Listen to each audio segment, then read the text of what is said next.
Assalamualaikum warahmatullahi wabarakatuh. Perkenalkan, nama saya Sukmawati dengan NIM 2247551.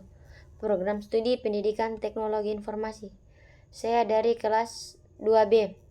Mata kuliah Fundament Ilmu Pembelajaran. Di sini saya akan menjelaskan tentang teori konstruktivistik, tokoh, prinsip utama, dan aplikasi dalam pembelajaran.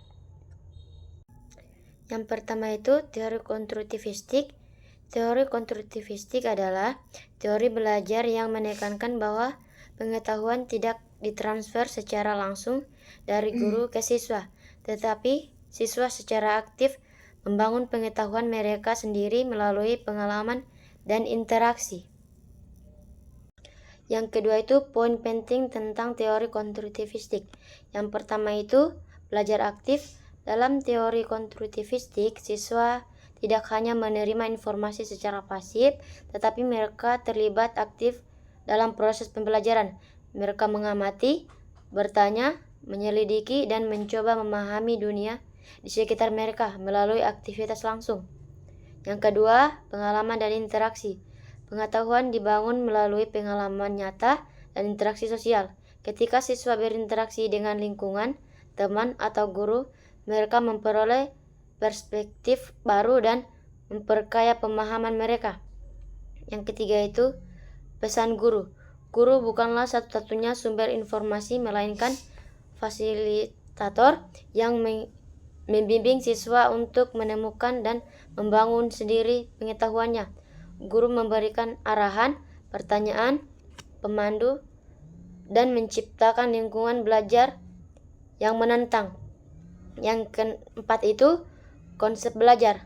Belajar dalam konstruktivisme adalah siswa perlu menghubungkan pengetahuan baru dengan konsep yang sudah mereka pahami sehingga tercipta pemahaman yang lebih dalam dan bermakna. Yang kelima itu membangun pengetahuan.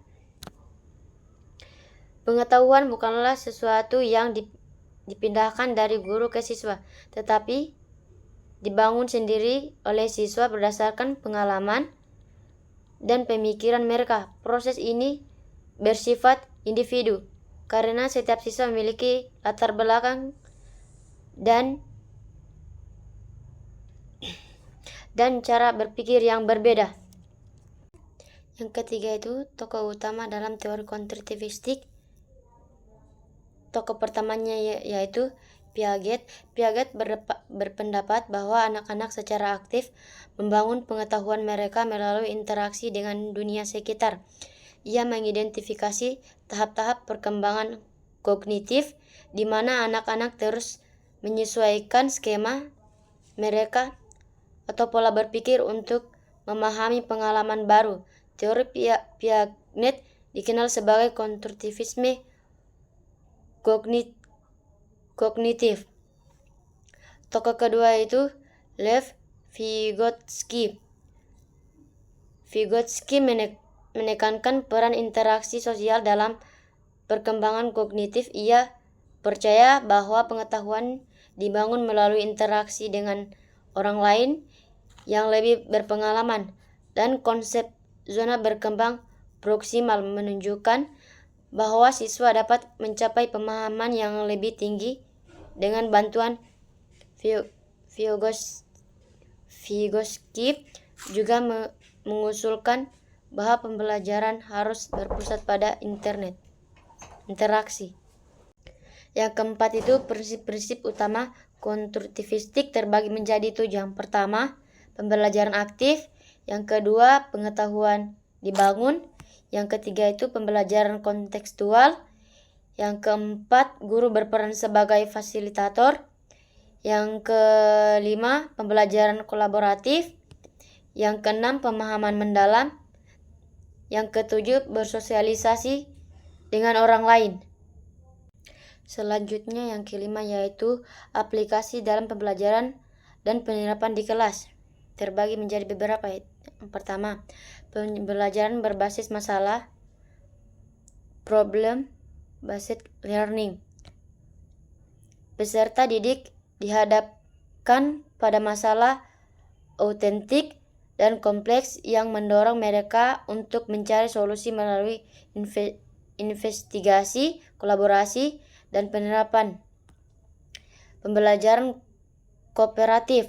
Peserta didik bekerja dalam kelompok kecil untuk mencapai tujuan bersama. Interaksi dan diskusi dalam kelompok membantu mereka membangun pemahaman yang lebih mendalam dan belajar dari perspektif teman sebaya. Selanjutnya, pembelajaran berbasis proyek. Peserta didik bekerja dalam jangka waktu tertentu untuk menghasilkan produk untuk presentasi yang menunjukkan pemahaman mereka tentang suatu topik. Proses ini melibatkan perencanaan, penelitian, kolaborasi, dan evaluasi diri. Selanjutnya, diskusi dan debat. Mendorong peserta didik untuk berbagi ide, pertimbangan sudut pandang yang berbeda, dan membangun argumen mereka sendiri. Penggunaan sumber belajar yang bervariasi. Menyediakan berbagai materi dan sumber informasi, buku, artikel, video, internet, untuk memungkinkan peserta didik mengeksplorasi topik dari berbagai sudut pandang. Penilaian autentik. Menggunakan metode penelitian yang mencerminkan tugas dan konteks dunia nyata seperti portofolio, presentasi, demonstrasi, dan proyek penilaian tidak hanya fokus pada hasil akhir, tetapi juga pada proses belajar peserta didik. Selanjutnya, menciptakan lingkungan belajar yang mendukung.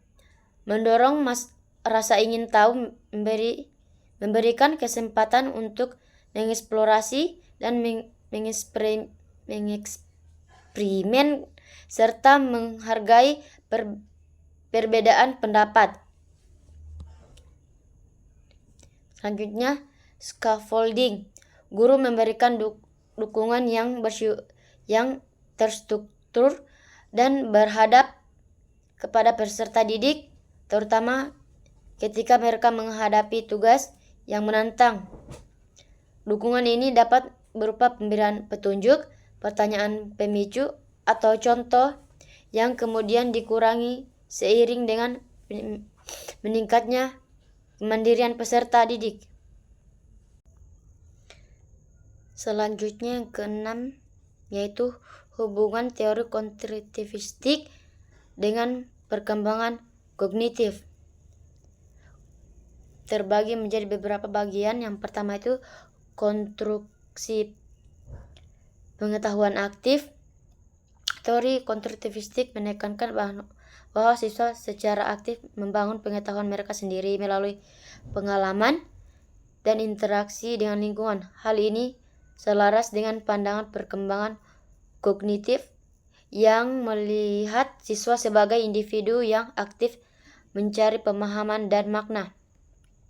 Selanjutnya, zona perkembangan proksimal. Konsep Vygotsky dalam konstruktivisme sosial menyorot pentingnya interaksi sosial dalam perkembangan kognitif. ZPD mengidentifikasi area di mana siswa dapat belajar lebih efektif dengan bantuan orang lain. Tahap perkembangan kognitif. Teori Piaget, salah satu fondasi konstruktivisme, menjelaskan tahapan perkembangan kognitif anak. Pembelajaran konstruktivistik mengakui tahapan ini dan menyesuaikan metode pengajaran agar sesuai dengan kemampuan kognitif siswa pada setiap tahap. Berpikir tingkat tinggi.